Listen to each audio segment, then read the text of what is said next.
სპორტულ შეჯიბრებებში მაღალი მიღწევების მქონე სპორტსმენები საქართველოს ფიზიკური აღზრდისა და სპორტის სახელმწიფო უნივერსიტეტში ერთიანი ეროვნული გამოცდების ჩაბარების გარეშე ისწავლიან. ახალი საკანონმდებლო ინიციატივა განათლების სამინისტროს ეკუთვნის. ზოგადი განათლების შესახებ საქართველოს კანონში ცვლილებებს პარლამენტი საგაზაფხულო სესიაზე დაამტკიცებს. ეს ძალიან კაი პროექტი არის.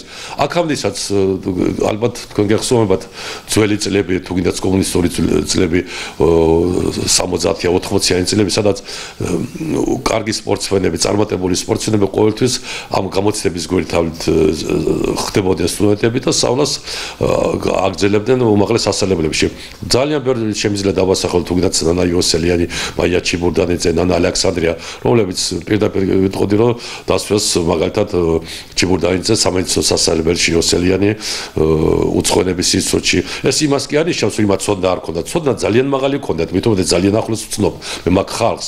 თვითონ ნანა იოსელიანის სახელობის ყურვი აქვს აქ და ხშირად ქონია საუბარი მაგათთან. უბრალოდ იმათ დრო არ ქონდათ იმისი, რომ ისინი იმათ ჩაიბარებინათ გამოცდები და ასეთი დრო დაეკარგათ, როდესაც ისინი უკვე სოფლიო პირველობაზე თამაშობდნენ და სოფლიო ასპარეზზე დიდ წარმატებას მოულებდნენ. რა თქმა უნდა ეს წაადგება ჩვენ ქვეყანას, ჩვენ სპორტსმენებს და ამით აიმაღლება კვალიფიკაცია და ჩვენი სპორტსმენები უფრო ენერგიულად შეუდგებიან მუშაობას და მეცნიერებას, რომ წინ წაიწიონ და გახდნენ დიდი სპორტსმენები, რადგან ასეთი დიდი შეღავათები იქნება. ახალი мотиваციაა ის კიდევ ერთი мотиваცია იმისი, რომ ახალგაზრდა კაცმა მოინდომოს და უფრო მეტ წარმატებებს მიაღწიოს.